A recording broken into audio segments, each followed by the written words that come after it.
Agatha Christie's Poirot.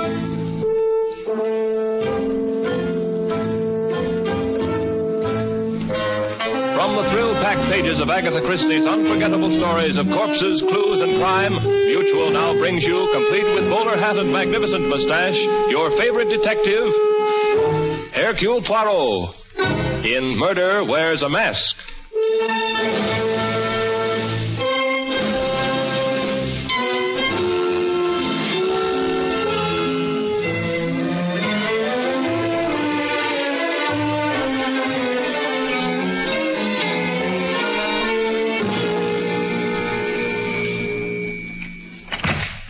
Yes? I'd like to speak to Mr. Poirot. Won't you come in? Your name, please? Richard Fields. Mr. Poirot's busy at the moment. Please sit down. I'll tell him you're here. Thank you. There's some magazines on the table at your left. Mr. Poirot, it's a Mr. Fields. Eh? Well, he can wait. He's a very patient man. He only rang the bell once. Here, Abigail, I want you to taste this sauce now. It's good. Good? Oh, ma foi, Abigail, it is superb. There are only 3 people in the world who know how to prepare this sauce. And you are about to become the 4th. Now, you take 2 tablespoons... Chief, there's someone waiting. Oui, this Monsieur Fields, eh? Eh bien, I suppose we must see him. Come. Mr. Fields, this is Mr. Poirot. Oh, how do you do? Bonjour, monsieur. Well, it must be an important matter which calls you away from your business at the moment when it is most active. Well, as a matter of fact, I don't recall mentioning my business. But it was not necessary, monsieur. The Journal of Wall Street in your pocket tells me you are a stockbroker. Since it is only now 3 o'clock, it is obvious you left your office shortly before the closing of the exchange. Oh. Now, you would not do this for a minor matter. Oh, you're right. I've come to you on a matter that affects me very deeply. It concerns my daughter's welfare. Uh-huh. You see, Mr. Poirot, she's quite young, not quite 18. And at that, she's rather immature for her age. Yes, monsieur, but let us come to the point, please. I have a sauce cooking, important business waiting for me. Well... Now, what is the young lady's difficulty? She met this ham actor when he went up to her school to address the Dramatic Society.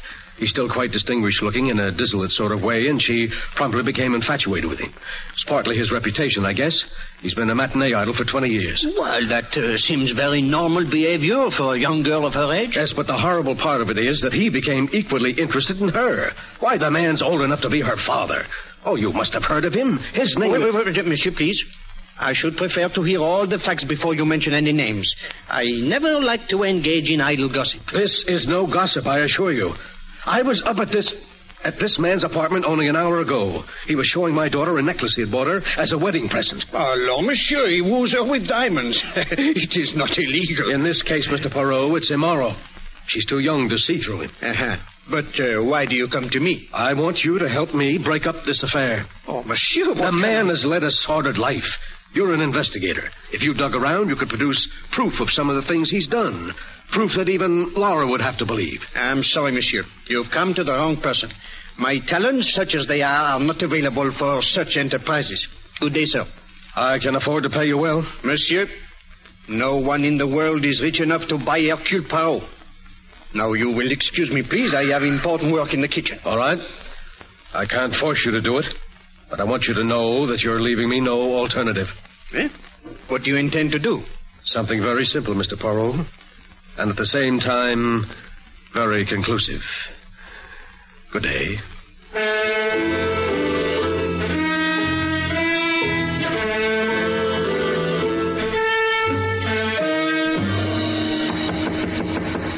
Come in. Oh, Hackett. You got here fast. I was worried, Mr. Tremaine. This is the first time you've ever called me back on my day off. I suppose that's a pretty reckless thing to do to a valet these days. No, sir, just startling. Is anything wrong? I'm afraid so. You ever seen this before? Why, yes, sir. It's the jewel case you had out this morning. I gathered it contained a pearl necklace which you bought for Miss Fields. Yes. $10,000 necklace. A wedding present. Yes, sir. Open the box, Hackett. They're very lovely, sir. Are they? Oh, yes, sir. Very lovely. Hackett, you're a liar. I beg your pardon? You're a liar. You know perfectly well these are not real pearls. Mr. Tremaine, surely you're jesting. You've made a mistake, Hackett. You thought I was a complete fool, didn't you? You waited till Laura and I left for the theater at 2 o'clock and then substituted these cheap, cultivated pearls for the real ones, hoping I'd never find out until it was too late. I couldn't do that, sir. The pair of pearls were in the safe, and I don't know the combination. Who put them in the safe? I did. You asked me to. But I didn't ask you to leave the safe open, did I? I remember now that I didn't hear you twirl the knob. What did you do with those pearls? I never touched them. Very well. Give you your chance. Now I'm turning you over to the police. Don't touch that phone, Tremaine. Oh, you cheap, bungling thief posing as a valet. I should have realized what a bad performance it was. Well, I'm sure your experience will come in handy in prison. Drop that phone, Tremaine. Get your hands off me. All right, Tremaine, you asked for it. What are you... Put down that knife. Put down that... No!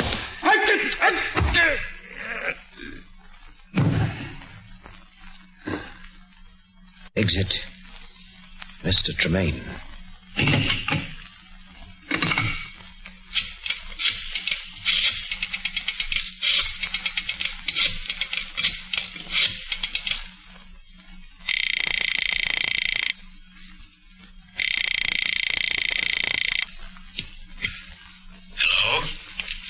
Hello, Mr. Fields. Yes. This is Archie Tremaine. Tremaine. Where's Laura? Right here at my place. You filthy swine. I told you this afternoon I wouldn't have her seeing you. Well, I don't see how you can stop her. We're getting married tonight. Married? Yes. We'd like to have your blessing. Why don't you come down? I wouldn't come down. Yes. Yes, maybe I will. Sure. I'll give you my blessing, Tremaine.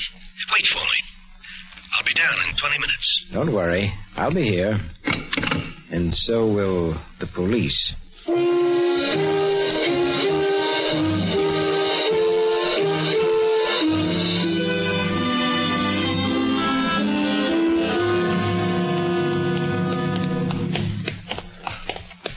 Inspector Stevens, I tell you, the next time we have dinner together, it will be in a place without a telephone. Then I will be certain at least we can finish our dessert without interruption. All right, here we are. This is the place. You could have stayed and finished your dessert, Poirot. I didn't take you by force. It is the same thing. Why, you very slyly tell me you have received an anonymous call reporting a murder. Lord, you know I cannot resist such a situation. He has excellent taste, this Monsieur Archie Tremaine. Me, I like very much these brownstone houses. Nobody home. Place is dark. We're probably on a wild goose chase. But the door, it is open. Oh. And the light switch, I presume, is here. So, and now? Oh, we better start looking around just to make sure. Now, let's try the library first. It should be... There's no doubt down this hall here. All these brownstones, you know, they are very much the same. Inspector, flash your light around, please, eh? All right. Here is the switch. Tremaine. Yeah, he's dead, all right. Stabbed through the heart. Stabbed once, Inspector, with that letter opener. They must have dropped on the spot. There's no other blood around, just that one big pool he's lying in. And these bloody footprints all over the floor. They must be the murderers, Poirot. He stood over the body to make sure Tremaine was dead and didn't notice that the blood was oozing around his shoes. Then he went over to the desk here, maybe to make a call, and into the bathroom to wash his hands. He came out, headed for the door, and... And, what, Inspector? Well, footprints stopped suddenly. I don't get this. Inspector, have you observed this newspaper? Half the front page is torn off. You think the murderer dried his shoes with it? No, Inspector. I believe this is what happened. He did all the things you have described. Then, when he reached this point where the footsteps stopped, he realized that his shoes were bloody. Well, he could not go out wearing such shoes, and he could not carry them in his hands.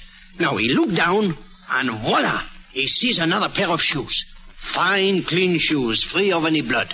Where? On the feet of the dead man. You mean these shoes belong to the murderer? But obviously. They are covered with blood, and the laces are open because the shoes are a trifle too small. Mm-hmm. Now, the murderer put on the dead man's shoes. He finds they are too large. So, he tears up part of the newspaper and stuffs it into the shoes in order that he may walk with more comfort. By Jove, Poirot, I believe you're right. Now all you have to do is to find the owner of these shoes. We'll try it through checking the manufacturer's code number. Wait, perhaps I can make the task easier, Inspector. I think you will find that the owner of these shoes is a stockbroker named George Fields. Now, look, Poirot, this is too much. You've been working your little gray cells overtime. How can you... No. I will explain, mon ami. I will explain. You will notice that the heel of the right shoe is worn down considerably more than the left.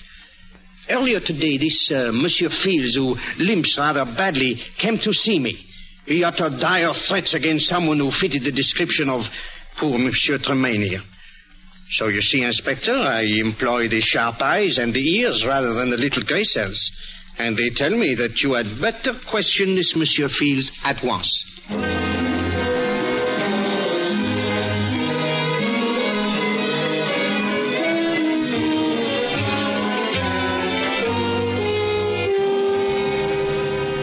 Well, Poirot, you were right.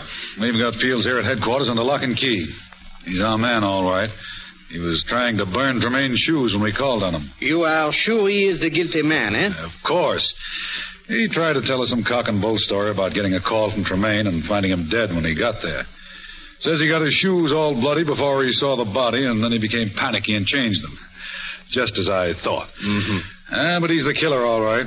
You said yourself he threatened Tremaine. It's an open and shut case. Myself, I always mistrust the open and shut cases. Tell me, what of the anonymous telephone call you received? Well, the way I figure it, Poirot, Fields called us himself, and then he thought maybe he could beat the rap, so he wiped off all his fingerprints, changed shoes with the dead man, and ducked. Oh, a very intelligent reconstruction, Inspector. Very intelligent. Alors, I must return to my office now. If anything you develop... I'll let you know. Good. Bonjour, Inspector.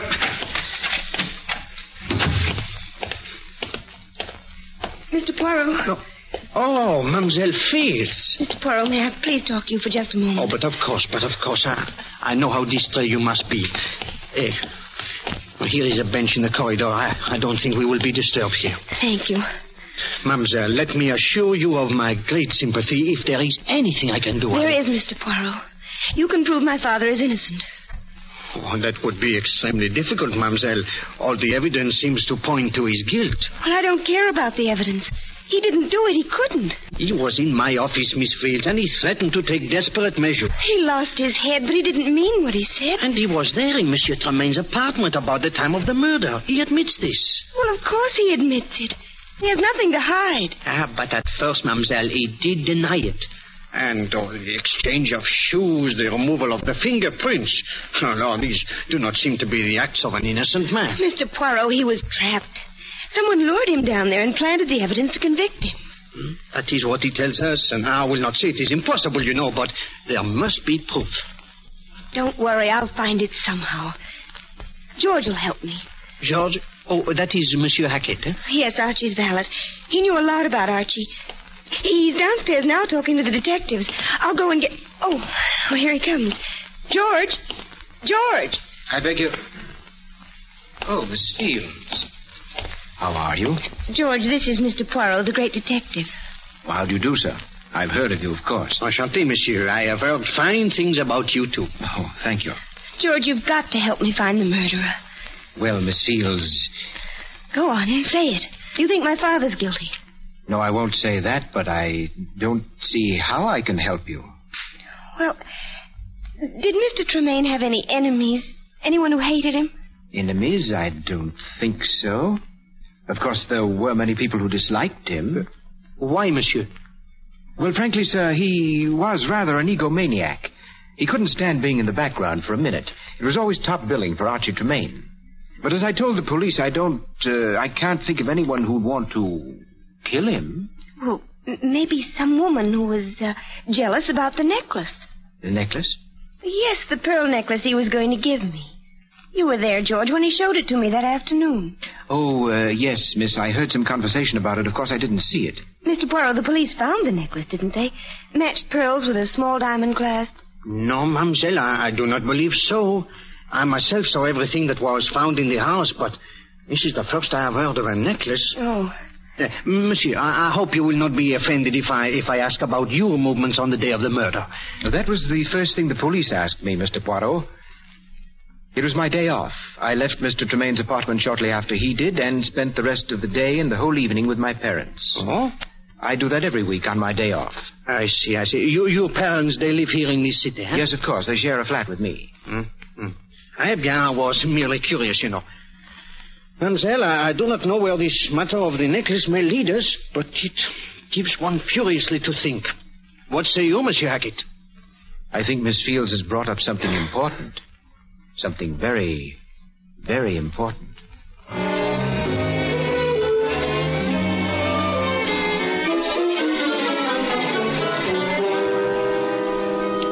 Now listen, you two.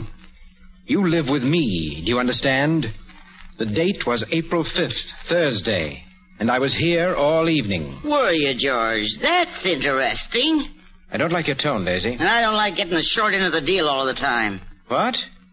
What is this, Peter? Hold up? No, Hackett, I wouldn't say that, but we do all the dirty work as a rule, and you get most of the dough. Well, this time I've done all the dirty work. And you just have to be smart. That little chubby Frenchman or Belgian or whatever he is doesn't look like much, but don't let his accent and that phony-looking mustache fool you. It's going to take great acting to make him believe that you are my parents. And it's going to take a great deal more money to make us try it. We don't want to... All right. I'll double your share on this job, but watch yourself. That may be him now. I'll wait in the next room. Just in case. No rough stuff, Hackett. Now, we'll handle it with kid gloves. Yes? Bonjour, madame. My name is Poirot, Hercule Poirot. May I have a few words with you? Well, yes, come in. What is it, Mama? A gentleman, Pa. Man named Poirot. Yes, and my secretary, Miss Thatcher. How do you do? Howdy.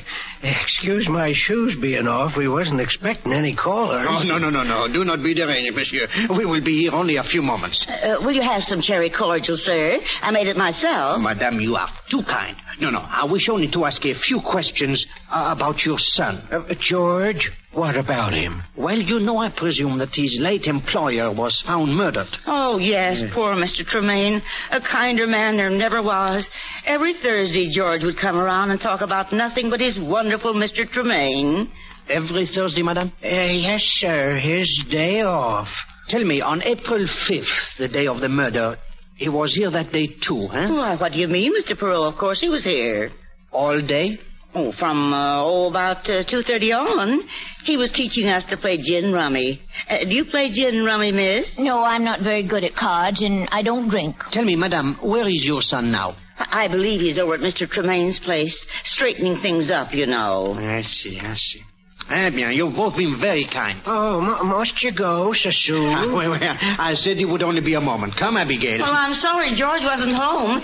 We'll tell him you were here. Merci bien, madame. Lovely old couple, aren't they? I don't see how their son could do anything wrong. I do not see how he can be their son. What? Did you not observe, Abby, that the kindly old gentleman and his wife, they both have fair hair and blue eyes? Yes. But Monsieur Hackett, his eyes are dark brown. It is impossible, Abigail, for two blonde, blue-eyed parents to have anything but blue-eyed children.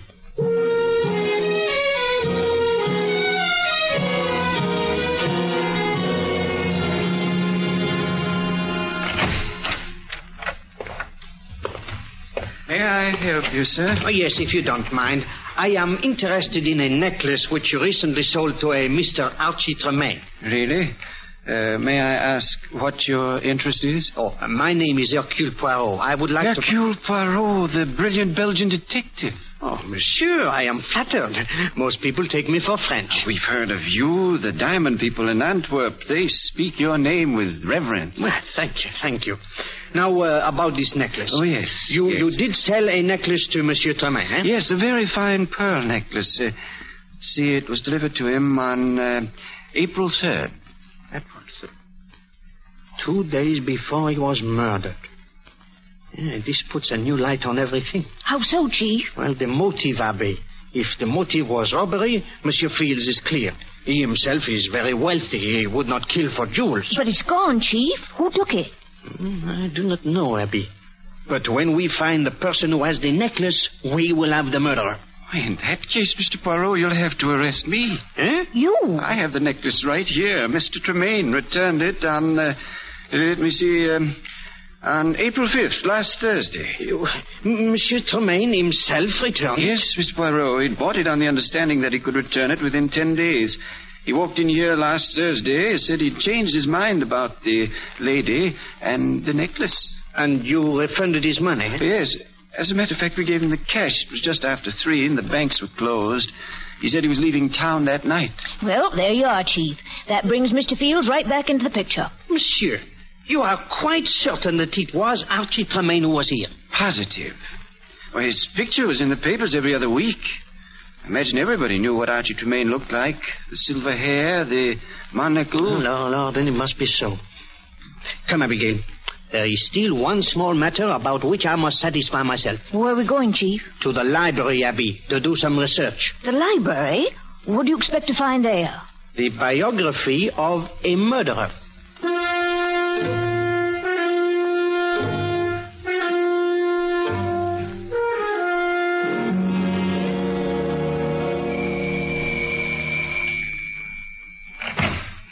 Why, Miss Fields, this is a surprise. Hackett, I had to come here to Mr. Tremaine's house. I had to come and see for myself.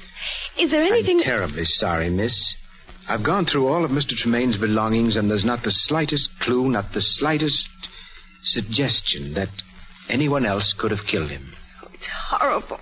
Horrible. They've indicted him, Hackett. They're going to try my father for murder. Yes, I know. They were about to let him go because of that missing necklace. And then they found out that it had been returned. I can't understand it. I can't believe that Archie returned it. We were going to be married. It was all agreed. Well, miss, your father was so set against it that perhaps... Oh, no, that would have made Archie more stubborn. If I could... Wait. I've just thought of something. What time was that necklace returned? A little after 3, according to the jeweler. At least that's what the papers say. A little after 3? Yes, miss. But that's impossible. Oh, why didn't I think of it sooner? It's impossible, Hackett, because Archie was with me at the theater from 2:30 until 5. He couldn't have been at the jeweler's. You must be mistaken, miss. Oh, no, I'm not. The necklace was returned. Well, then someone else returned it. Someone else returned it and got the money for it. But no one had access to it except Mr. Tremaine. Oh, no one but Mr. Tremaine. And you. Me? You, Hackett. You had access to the necklace, and you knew my father had threatened Archie. You're the murderer. Sit very quietly, Miss Fields. I don't want to shoot you unless I have to. You killed him. You stole the pearls, and you framed my father. I'm going to call the police. No, you don't. Tremaine tried that. Now he's dead. No, that won't do either. The door is locked. I locked it as you came in. Get away from me. Get away! I'm sorry, my dear. Now I'll just gag you so that you're not tempted to scream again. There we are. Now...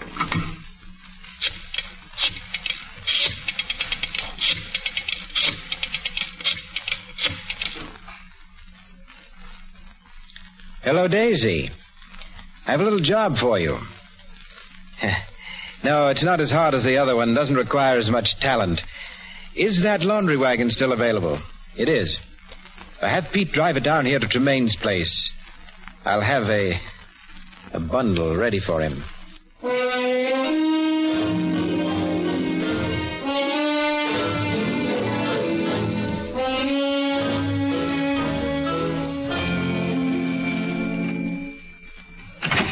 Pete. Oh. Bonjour, Monsieur Hackett. May we come in? Why, the place is topsy-turvy, Mr. Poirot. I'm in the middle of packing. Good. I may be of some help to you. You know, I have a very orderly mind. Come, Abigail. Hey, Oh, but monsieur, this is not the middle of the packing. It is barely the beginning. Yes, the other rooms are all done. I've left this one for the last. And after this room is packed away... The curtain will ring down on Archie Tremaine. Oui. You phrase it so well. Of course, there is still the small matter of punishing the murderer. Yes, I know. You know, I feel sorry for him. For whom? For Mr. Fields. He's not really a murderer. I mean, say he's not the criminal type. He was driven to do what he did. Oh, you know, that is very interesting, Monsieur Hackett. Very interesting. I see that you are quite a student of criminology. Well... Oh, come, my friend. Do not be so modest. You have many accomplishments. Have I? But of course. For example, I would suggest that you have at one time been an actor. What? Do not leap so, monsieur. Look, you frightened my secretary. She has dropped her glove. Oh, yes, my glove. You startled me, Mr. Poirot. I didn't think that anybody would remember me. I gave up the theater some years ago. Au contraire, monsieur. I do not remember you. I never saw you. But you still use the expressions of the theater. Did you not say, Monsieur Tremaine always wants top billing? You see? Tell me, what was your thought on the stage? Impersonations, n'est-ce pas? I did some impersonations. Why? No, I was merely wondering if your experience as an actor could have something to do with this case. I'm afraid I don't understand. Well, by a strange coincidence, monsieur, this case involves a very clever impersonation. Really? Oh, that's the back door. You're expecting a delivery, eh? No, it must be the laundry wagon. I'm sending out all the soiled stuff. Wait, Monsieur Hackett. I will go with you. You will... What? I will go with you. I have a tremendous interest in this laundry.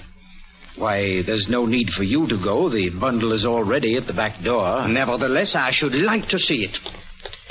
You know, I have developed an overwhelming curiosity about the laundry ever since I picked up this glove from the floor. Glove? Oui. One solitary, unaccounted for lady's glove. It was careless of you, Monsieur Hackett, to leave it lying about. You were much more methodical when you did away with Archie Tremaine. What?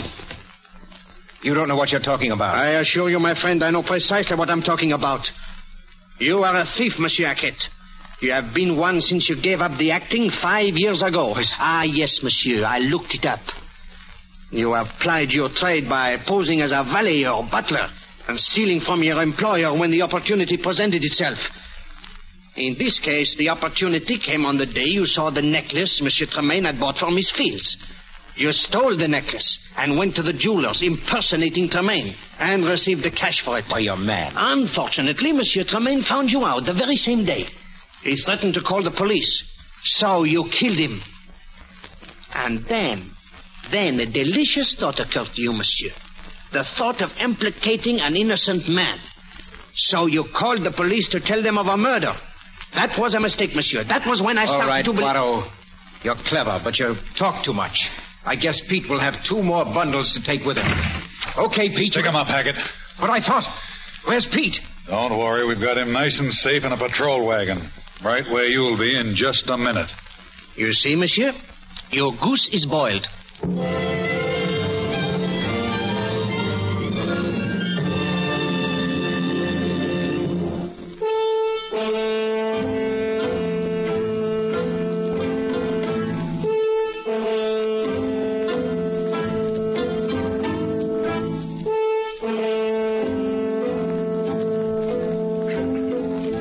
Be sure to listen next week when Agatha Christie, America's favorite mystery writer, brings you her favorite detective, Hercule Poirot, in the case of Death Points a Finger.